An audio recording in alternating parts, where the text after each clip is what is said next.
आप सुन रहे हैं अंधेरों के उस मोड़ की कहानी, जहां रात अपनी सांसें रोक लेती है और सन्नाटा भी डर कर छुप जाता है।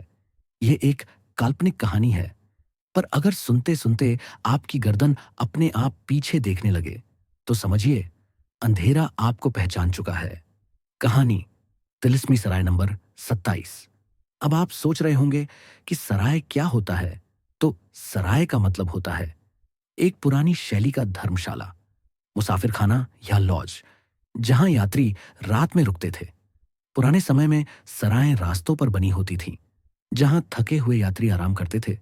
उनके घोड़ों बैलगाड़ियों के लिए जगह होती थी, खाने पीने का इंतजाम भी होता था। दिल्ली लखनऊ हाईवे पर एक सुनसान मोड़ पड़ता है। उस मोड़ से थोड़ा अंदर जाने पर एक पुरानी टूटी फूटी सराय है, सराय नंबर 27। कहते हैं वहां एक रात गुजारने वाले लोग अगली सुबह वैसे नहीं रहते जैसे रात में थे। कुछ के चेहरे बदल जाते, कुछ की आवाज और कुछ की समझदारी, और कुछ सुबह होते ही नहीं मिलते। इस रात सराय नंबर 27 में ठहरने वाला था सुमीत, एक ट्रैवल व्लॉगर, रोमांच की तलाश में भटकता हुआ, अकेला। उसने सोचा, कौन सी सराय, कौन सा डर। मोबाइल निकाला, वीडियो रिकॉर्ड किया और सराय का टूटा बोर्ड दिखाते हुए बोला, दोस्तों, आज मैं रुकने वाला हूं इस हॉन्टेड सराय में। देखते हैं क्या होता है।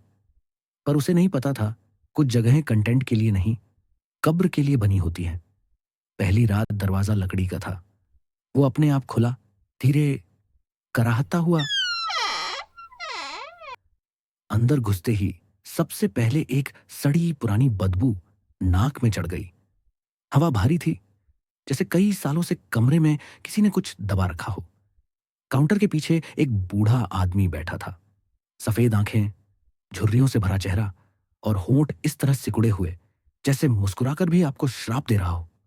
उसने बिना देखे कहा, कमरा 2 या 3? सुमित ने पूछा, सबसे अच्छा कमरा कौन सा है? बूढ़ा पहली बार मुस्कुराया। यहां अच्छा कुछ भी नहीं है बेटा।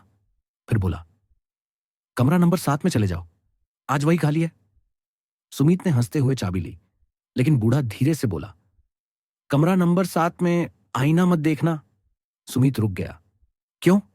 बूढ़ा बोला, जो दिखेगा वो तुम नहीं होगे। कमरा नंबर 7 कमरे में घुसते ही एक ठंडी हवा का झोंका लगा। टॉर्च जलाकर उसने इधर उधर देखा। दीवारों पर पुराने उखड़े पोस्टर, टूटा फूटा पंखा और सामने एक बहुत बड़ा आईना। बूढ़े की बात याद आई, लेकिन वह कौन सा डरने वाला था। वह कैमरा ऑन कर आईने पर पड़ा धूल हटा ही रहा था। हल्की आवाज हुई। कमरे में कोई नहीं था, पर आवाज ऐसे आई जैसे कोई दीवारों को नाखून से खुरच रहा हो। उसने मोबाइल की फ्लैश लाई और देखा, एक कोने में दीवार पर उंगलियों के निशान बनते जा रहे थे और वो खुद ब खुद बन रहे थे। सुमीत पलटा, आईने की तरफ देखा और जम गया। आईने में उसका प्रतिबिंब खड़ा था, लेकिन उसकी आंखों में काला धुआं भरा था और होंठ अपने आप हिल रहे थे, लेकिन आवाज नहीं निकल रही थी। फिर आईने में मौजूद वह अचानक मुस्कुराया, एक अजीब लंबी खिंची हुई मुस्कुराहट, और बोला, आजा, बहुत देर से इंतजार कर रहा हूं। सुमीत के हाथ से मोबाइल गिर गया। कमरे के बाहर किसी के भागने की आवाज आई, ठक ठक ठक ठक, जैसे नंगे पैर अंधेरे में कोई तेजी से भाग रहा हो। फिर दूसरी आवाज, इधर मत जाना, वो बाहर है। सुमीत की सांसें रुक गईं। किसी ने कमरे की खिड़की पर थपथपाया। मोबाइल उठाकर खिड़की पर रोशनी डाली, पर बाहर कोई नहीं था, लेकिन मोबाइल की स्क्रीन पर परछाई दिखाई दे रही थी, घनी, काली, बालों से ढकी और धीरे धीरे खिड़की पर अपना चेहरा सटाती हुई। चेहरा कुछ ऐसा मानो कोई अंदर झांकना चाहता हो। आधी आंखें, आधा खुला मुंह और दांत सड़े हुए, टूटे हुए। सुमीत चीख पड़ा, दौड़कर दरवाजा खोलने लगा। गलियारा पूरी तरह अंधेरे में डूबा था। टॉर्च की रोशनी फड़फड़ा रही थी। फिर अचानक गलियारे के अंत में किसी के लंबे बाल जमीन पर घसीटते दिखे। वह आकृति धीरे धीरे घूमी, सफेद कपड़े, पर कपड़ों पर खून के धब्बे। अचानक उसने अपने हाथों को अजीब तरह मोड़कर शरीर से अलग निकाला और जमीन पर ऐसे रखा मानो किसी को रास्ता रोकना हो। फिर वह सरकते हुए उल्टा चलने लगी, पीछे की ओर मुड़े हुए पैरों पर, गर्दन पूरी 180 डिग्री घूमी हुई। उसकी आवाज जैसे 1000 कांटों को एक साथ रगड़ा जाए। तुम यहां रुकने क्यों आए?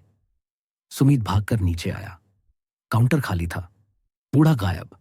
लेकिन काउंटर के पीछे दीवार पर एक टेढ़ी मेढ़ी लिपि से लिखा हुआ था, आईने में जो दिखा वो तुम्हारा असली रूप है। वह पीछे मुड़ा। सराय के हर कमरे में लगे आईनों से धुएं जैसी परछाइयां बाहर आने लगी। सैकड़ों हाथ, सैकड़ों चेहरे, जैसे पूरा सराय किसी दूसरी दुनिया से भरा पड़ा था। और आज रात वो सब जाग गए थे। सुमीत ने बाहर भागने की कोशिश की, लेकिन दरवाजा अपने आप बंद हो गया। सराय के अंदर गूंज उठा, अब तू भी हमारे साथ रहेगा? अगले दिन पुलिस को सराय नंबर 27 खाली मिली। कमरा नंबर 7 खुला था, पर आईने में एक चेहरा दिखाई दे रहा था, सुमीत का चेहरा। पर उसकी आंखें अब इंसानी नहीं थीं, पूरी तरह काले धुएं से भरी हुई। आज भी जो लोग हाईवे से गुजरते हैं, कभी कभी सराय नंबर 27 की खिड़कियों में से एक मोबाइल की फ्लैश चमकती दिखती है, जैसे कोई अंदर से अब भी वीडियो रिकॉर्ड कर रहा हो। और कभी कभी हाईवे पर रात में एक आवाज सुनाई देती है, दोस्तों आज मैं रुका हूं सराय नंबर 27 में। लेकिन वो आवाज अब इंसान की नहीं लगती।